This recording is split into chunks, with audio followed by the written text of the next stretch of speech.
8월 13일 아침 기도회를 시작하겠습니다. 다 같이 찬송가 407장 찬송 부르시겠습니다.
봉독해드릴 하나님의 말씀은 히브리서 2장입니다.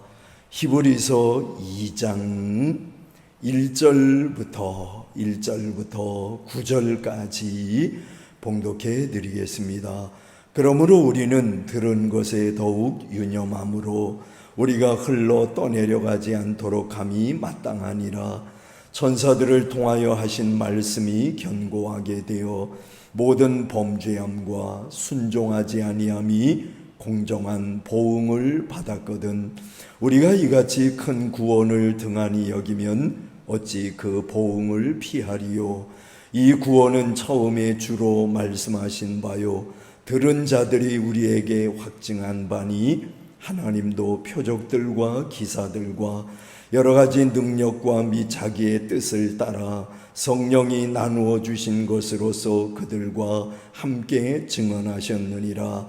하나님이 우리가 말하는 바 장차 올 세상을 천사들에게 복종하게 하심이 아니니라. 그러나 누구인가가 어디에서 증언하여 이르되 사람이 무엇이기에 주께서 그를 생각하시며 인자가 무엇이기에 주께서 그를 돌보시나이까.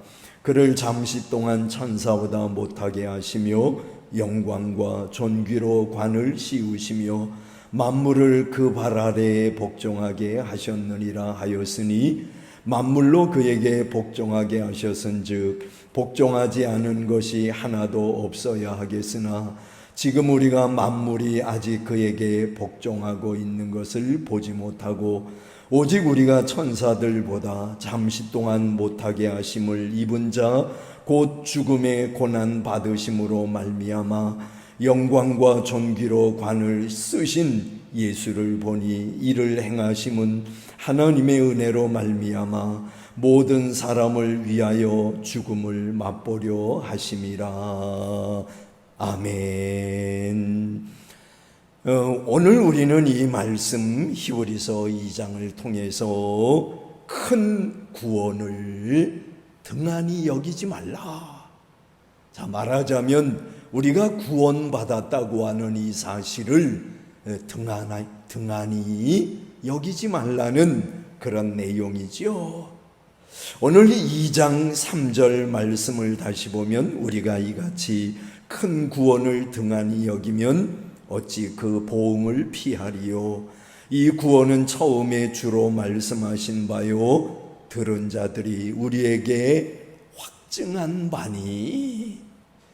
2장에서 중요한 말은 큰 구원, 이 구원, 구원의 주라는 그런 단어입니다. 자, 그러면은 히브리서 2장을 통해 큰 구원을 등한히 여기지 말라.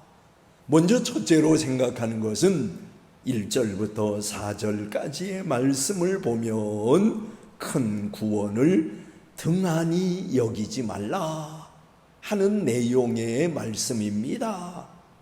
천사는 오늘 성경에 천사가 언급되고 있습니다마는 사람들의 숭배의 대상은 아닙니다. 자, 천사는 어떤 존재예요? 구원받은 사람들을 섬기는 영이라고 했습니다. 히브리서 1장에 보면 나타나고 있죠. 자, 하나님께서 모세에게 율법을 주실 때에 수종을 든 영도 바로 천사입니다.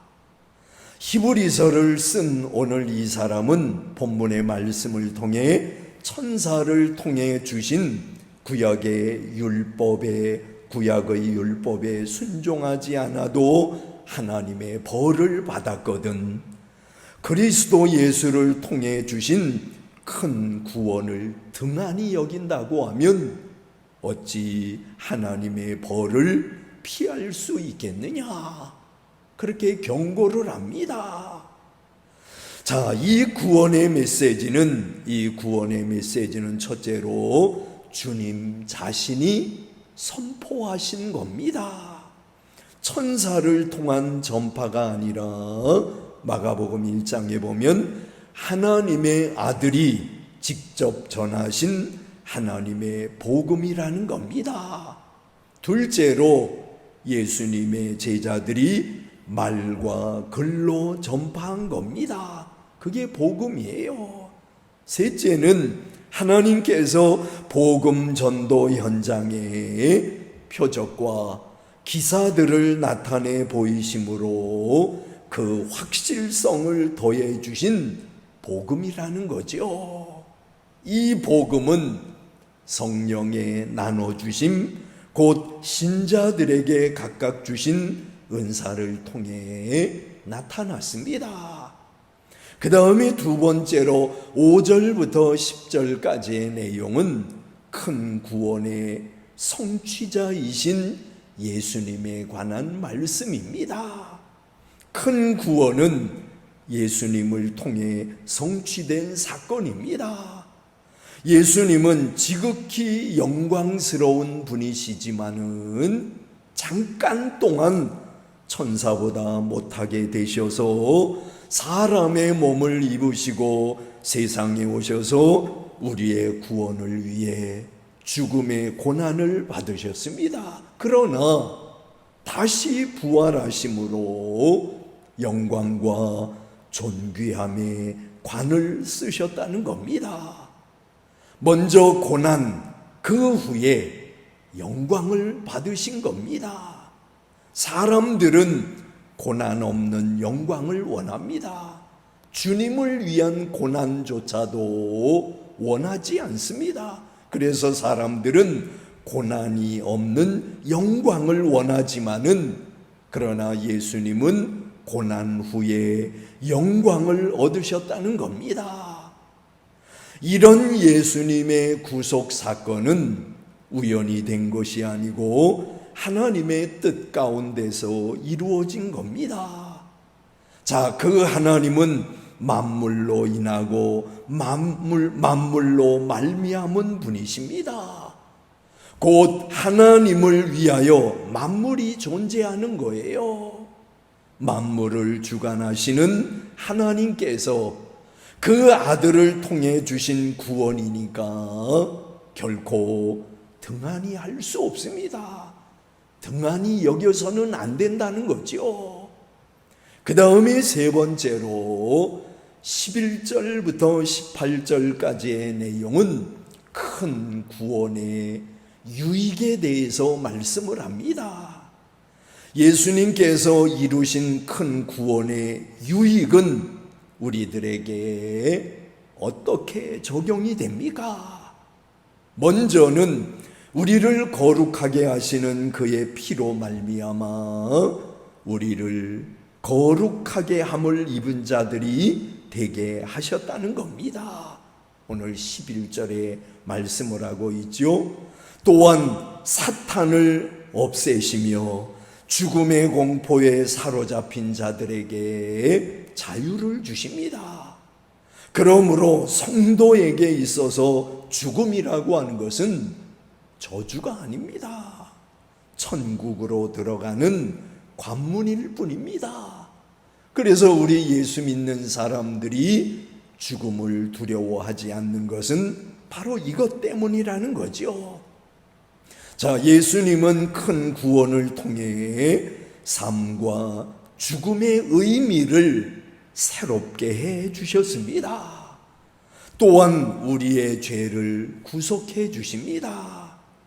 예수님은 사람에게는 자비하시고 하나님께는 충성된 대제사장이 되셔서 이 일을 성취하셨다는 겁니다. 그리고 예수님은 시험을 받으셨던 분으로서 오늘도 시험을 당하고 있는 많은 성도들을 도와주고 계십니다. 오늘 시험 속에서 헤매이는 당신의 자녀들에게 은혜를 베풀어 주시고 그들이 견딜 수 있는 힘을 주시고 그리고 헤어나올 수 있는 지혜를 주시고 시험 당하고 있는 많은 성도들을 도와주고 계신다는 겁니다. 그러니 이 큰 구원을 어찌 우리들이 등한히 여길 수 있겠습니까? 사랑하시는 여러분, 구원받았다고 하는 거, 이 큰 구원의 은총을 입었다고 하는 거, 이것은 형언할 수 없는 은혜입니다. 하나님의 은총입니다. 우리는 이 은혜 한 가지만으로도 충분히 감사할 수 있습니다. 오늘도 그런 감격을 가지고 오늘 하루의 삶을 영위해 간다고 하면 우리의 마음속에 놀라운 기쁨이 일어나는 것을 체험하게 될 겁니다. 그런 구원의 감격을 가지고 오늘 하루도 출발할 수 있는 여러분 되시기를 주의 이름으로 축원합니다. 기도하겠습니다. 사랑이 많으신 주님, 말씀 주셔서 어떤 마음을 가지고 어떤 믿음을 가지고 오늘 당면한 모든 어려운 일들을 극복해야 될 것인가를 가르쳐 주시는 주님의 은혜를 감사합니다. 늘 이런 감격을 가지고 하루하루의 생활 영위해 가는 저희들 될 수 있기를 원합니다. 이런 구원의 감격을 가지고 당면한 모든 어려운 일들을 돌파해 나아가는 저희들 될 수 있게 하여 주시옵소서.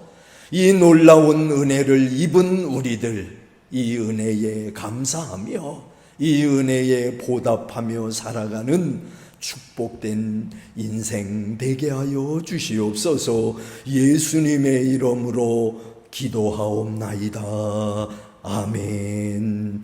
하늘에 계신 우리 아버지여, 이름이 거룩히 여김을 받으시오며 나라에 임하옵시며 뜻이 하늘에서 이룬 것 같이 땅에서도 이루어지이다.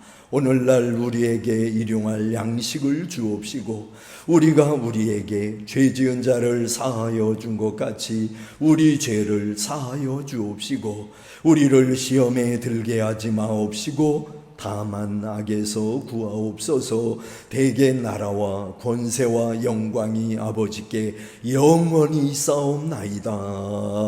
아멘.